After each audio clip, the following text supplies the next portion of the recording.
Mesdames, Messieurs, amis internautes, bonjour. Les principales dispositions de l'année fiscale 2021 ont été officiellement présentées au secteur privé le 5 janvier dernier. Quelles sont les mesures qui concernent directement les PME? Comment les petites et moyennes entreprises réagissent face à ces nouvelles dispositions?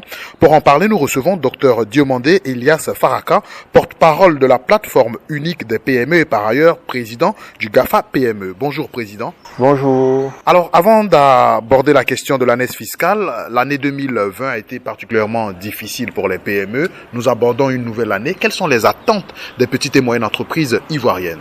Effectivement, l'année 2019 a été une année complexe pour les petites et moyennes entreprises, dans ce sens que nous avons pour certaines activités complètement arrêté nos activités.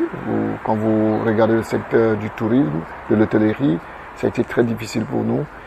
Et je dois dire que le gouvernement a mis en place des dispositifs pour accompagner les PME. Il y a eu le fonds Covid, doté d'un montant de 140 milliards. Je pense que ces dispositifs ont permis aux PME de pouvoir maintenir non seulement les emplois, maintenir leurs outils de production, mais surtout penser à la relance de leurs activités. C'est une excellente chose. Ce que nous pouvons dire, c'est que pour l'année 2021, nous souhaitons que la pandémie soit derrière nous et que nous passons à autre chose, nous passons réellement au travail, nous puissions nous occuper des problématiques de nos concitoyens, à savoir une meilleure qualité de vie, mais également apporter des services innovants à nos populations dans plusieurs domaines, le recyclage, le nettoyage, également dans tout ce qui est innovation. Et je pense que c'est là la réalité, c'est nos espoirs cela. Alors, l'année fiscale a été présentée, on l'a dit, le 5 janvier dernier. Quelles sont les dispositions qui concernent directement les petites et moyennes entreprises? Alors, avant de venir de parler de l'année fiscale 2021, je dois dire qu'il y a 3 messages à retenir. Le premier message, c'est que le coût du travail en Côte d'Ivoire est très élevé. Est très élevé pour les petites et moyennes entreprises et je dirais pour les entreprises en général. Nous avons plus de 20 milliards de francs CFA en termes de coûts directs supportés par les entreprises. Le deuxième élément, le message que nous devons faire passer, c'est que nous sommes dans un imbroglio fiscal où on ne sait pas trop quel régime il faut. Cette année, nous adoptons une position. L'année suivante, c'est d'autres dispositions. Je pense qu'il y a un vrai travail à faire de réforme au niveau de la fiscalité à faire, mais pas à n'importe quel prix. Il faut faire une vraie réforme, une réforme qui favorise l'initiative créatrice, qui favorise la prise de risque. Le troisième point que je voulais également porter à votre connaissance, c'est la simplification. Nous avons beaucoup de normes, nous avons beaucoup de codes. Pour nous, il faut que lorsque le gouvernement prend des dispositions, des décrets, il faut que ce décret annule les anciens décrets. On ne peut pas faire de cumulation de décrets, ce qui fait que nous sommes dans un flou total et cela pose des problèmes au niveau de la gestion même de ces impôts. Alors, pour revenir, pour parler de l'année fiscale 2021, nous avons eu l'honneur, à travers le ministère, grâce au ministère des petites et moyennes entreprises, d'apporter notre contribution le 2 juin 2020 sur le projet d'ordonnance qui traite de la réforme de la fiscalité appliquée aux petites et moyennes entreprises. Malheureusement, nos propositions n'ont pas été prises en compte. Et nulle part dans cette ordonnance, on parlait de la remise en place de l'impôt minimum forfaitaire. Donc aujourd'hui, ce qui gêne les petites et moyennes entreprises, c'est d'abord l'impôt minimum forfaitaire. Nous ne voyons pas la pertinence. Quand on parle d'un impôt minimum forfaitaire, c'est très simple. On est dans le forfait. Qui parle de forfait dit vous payez quelque chose qui couvre tous les autres impôts. Voilà la réalité. Et lorsqu'on passe au réel, mais on est dans le réel. C'est-à-dire que nous partageons le risque, des risques. Lorsque vous avez une perte, vous partagez ces pertes avec le gouvernement. Lorsque vous avez un gain, vous partagez le bénéfice avec le gouvernement. Donc, l'idée de mettre un impôt minimum forfaitaire ne se justifie pas. Je dis théoriquement, scientifiquement, ça n'a pas de sens. Voilà. L'État se dit, nous, on ne veut pas perdre. Mais les charges que l'État supporte, ce sont des charges obèses. Mais nous disons, ça n'a rien à voir avec l'entrepreneuriat. L'entrepreneuriat consiste à créer de la valeur, à créer de la richesse. Et donc, pour créer de la valeur, pour créer de la richesse, il faut permettre aux talents de s'exprimer correctement. À part l'impôt minimum forfaitaire, quelles autres dispositions concernent directement les petites et moyennes entreprises? Alors, vous regardez dans la classification des impôts, dans les dispositions que nous avons, vous avez l'impôt des taxes qui sont supportées par les PME qui font un chiffre d'affaires de 0 à 50 millions. Nous disons simplement, si l'État demande à ces PME de payer 2,5% sur leur chiffre d'affaires, cela revient à dire quoi? Que ces PME ne payent plus de charges sociales, que nous sommes seulement dans la charge fiscale, puisqu'il s'agit d'un impôt minimum forfaitaire, d'une taxation qui s'appuie sur un point. Donc là, il y a un problème. Ça veut dire que pour une PME qui a 50 millions, elle paiera à peu près 1,2 million par an. 1,2 million, vous ramenez ça par mois, il y a un coût. Ce coût, nous disons qu'il est prohibitif pour la PME. Et mieux, si la PME est créatrice d'emplois, qu'est-ce que nous faisons? Vous voyez, il faut avoir deux PME en face, une qui fait un chiffre d'affaires de 200 millions ou 50 millions, mais en réalité, elle crée beaucoup plus d'emplois. Nous n'avons pas, l'année fiscale ne tient pas compte de cela. Il y a un problème. Il faut voir la création d'emplois.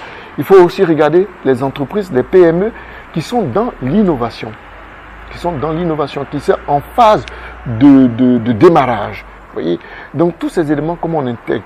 C'est pour ça que nous disons qu'il y a eu une précipitation dans la mise en œuvre des dispositifs de la réforme des PME pour l'année fiscale 2021. Il y a une précipitation parce que nous n'avons pas terminé les discussions.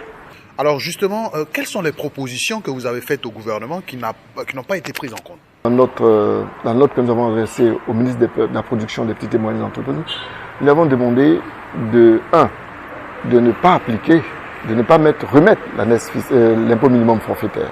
Premier élément. Deuxième élément, nous avons demandé au gouvernement de regarder la pertinence des taux applicables aux différentes tranches de chiffre d'affaires. Et de ne pas seulement se focaliser sur le chiffre d'affaires, mais de tenir compte de la création d'emplois. Parce que c'est cela la réalité. Une PME peut faire un chiffre d'affaires de 200 millions, pourtant ne crée pas beaucoup d'emplois. Donc, suppression de proposition, nous ne voulons pas de l'impôt minimum forfaitaire, qui est très clair. Deux, les 7,5%, est-ce qu'elles prennent en compte toutes les autres charges au niveau des charges sociales? Nous n'avons pas reçu de réponse à cela.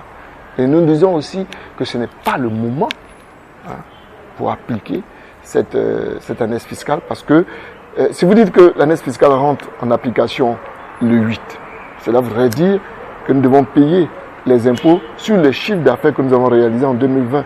Mais c'est impossible pratiquement. Voilà. Donc nos propositions sont claires. Nous ne voulons pas la réintroduction de l'impôt minimum forfaitaire. Nous voulons qu'on nous éclaire sur, si vous payez, si nous sommes dans le forfait, qu'est-ce que ce forfait comprend? Voilà des questions que nous avons posées. Il y a eu près de 9 points. Au niveau des 9 points, nous avons demandé au gouvernement que l'approche quantitative, basée essentiellement sur le chiffre d'affaires, ne peut pas marcher. Vous avez des PME qui créent de l'emploi, vous avez des PME qui sont dans l'innovation, vous avez des PME qui tombent en désuétude parce qu'elles tombent en obsolescence, parce que le modèle économique qu'elles avaient ne marche plus. Donc à partir de ce moment, ces PME doivent se régénérer. Donc notre position, c'est de dire qu'il faut continuer le débat sur la réforme fiscale des PME. Elle n'est pas achevée, elle doit se poursuivre. Elle doit se poursuivre parce que si vous taxez, vous amenez les gens à la contrainte. Et si vous avez la contrainte, attendez-vous à l'effondrement de l'emploi. Par contre, si vous faites preuve de leadership en ayant un dispositif fiscal qui encourage la prise de risque, un dispositif fiscal qui aide les petites et moyennes entreprises, l'entreprise à innover, voyez, à se régénérer, on va gagner en leadership et la Côte d'Ivoire pourra proposer des produits, des services innovants parce que notre dispositif le permet justement. Alors, l'année fiscale, vous l'avez dit, devrait rentrer donc en vigueur depuis le 8 janvier. Qu'est-ce que la plateforme unique des PME entreprend comme démarche pour ramener le gouvernement, on va le dire ainsi, à la table des discussions? Nous avons produit un communiqué Nous avons relancé le ministre de la promotion des petites et moyennes entreprises. Nous avons rappelé qu'en son temps, nous avons adressé une correspondance dans laquelle nous avons fait des propositions.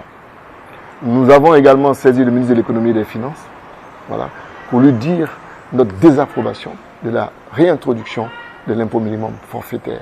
Et nous disons qu'il faut qu'on s'asseye pour discuter, surtout sur la notion de forfait, également sur la notion de taxation à partir d'un taux indiqué. Qu'est-ce que cela renferme? Est-ce que si vous payez 2,5%, ça veut dire que vous ne payez plus tout ce qui concerne les charges sociales? Vous ne payez plus aucune autre taxe. Voilà, il faut savoir. Et si ce n'est pas le cas, ça veut dire que nous allons passer à un renchérissement, des impôts en Côte d'Ivoire. Je vous l'ai dit tantôt au début de nos échanges, vous dites que la Côte d'Ivoire, le coût du travail en Côte d'Ivoire est très très élevé. Voilà.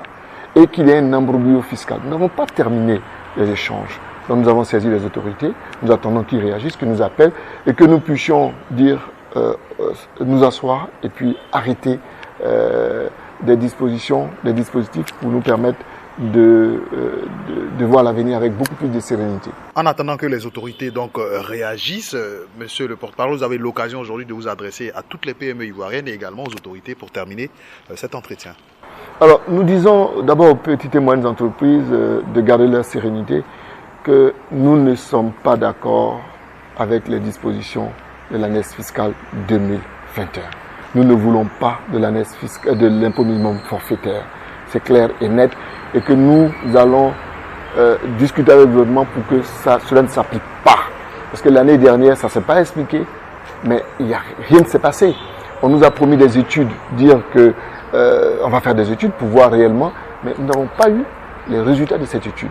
Donc nous demandons au PME de rester serein et que nous allons échanger avec le gouvernement pour voir dans quelle mesure nous pouvons trouver des solutions afin que la sérénité revienne et que les PME puissent repartir de plus belle, puissent continuer à travailler dans la sérénité. Au gouvernement, nous disons que nous sommes, nous, disposés à échanger. Il faut comprendre deux choses. Nous sommes, ils sont la puissance publique, nous sommes la puissance privée. Chacun joue son rôle en Côte d'Ivoire. Et à partir de ce moment, nous devons nous faire mutuellement confiance. Mutuellement confiance. Et c'est sur la base de la confiance que nous pouvons travailler. Nous nous disons qu'aujourd'hui, il faut de la flexibilité. En échange de la flexibilité, vous avez l'employabilité. Voilà. Les salariés auront beaucoup de travail et ne pas avoir peur. C'est dire que quelqu'un qui perd un travail aujourd'hui, mais il va gagner de l'autre côté. Parce que justement, nous devons mettre l'accent sur la formation, sur les nouveaux métiers, sur les investissements innovants, sur tout ce qui peut apporter une plus-value à la Côte d'Ivoire. Voilà la réalité. Donc, au gouvernement, que nous gardons tous la sérénité, nous sommes disposés à échanger. Quand nous envoyons une correspondance, nous attendons qu'ils nous appellent pour qu'on échange. Il ne s'agit pas de dire, voilà, les PME nous fatiguent. On ne fatigue personne. Nous faisons notre travail. Que chacun fasse son travail. Mesdames, Messieurs, amis internautes, nous avons eu beaucoup de plaisir à recevoir pour vous Dr Diomandé Ilyas Faraka, porte-parole de la plateforme unique des PME et président du GAFA PME. Avec lui, nous avons bien entendu parler des dispositions de l'année fiscale 2021, particulièrement ce qui concerne donc les petites et moyennes entreprises ivoiriennes. Merci.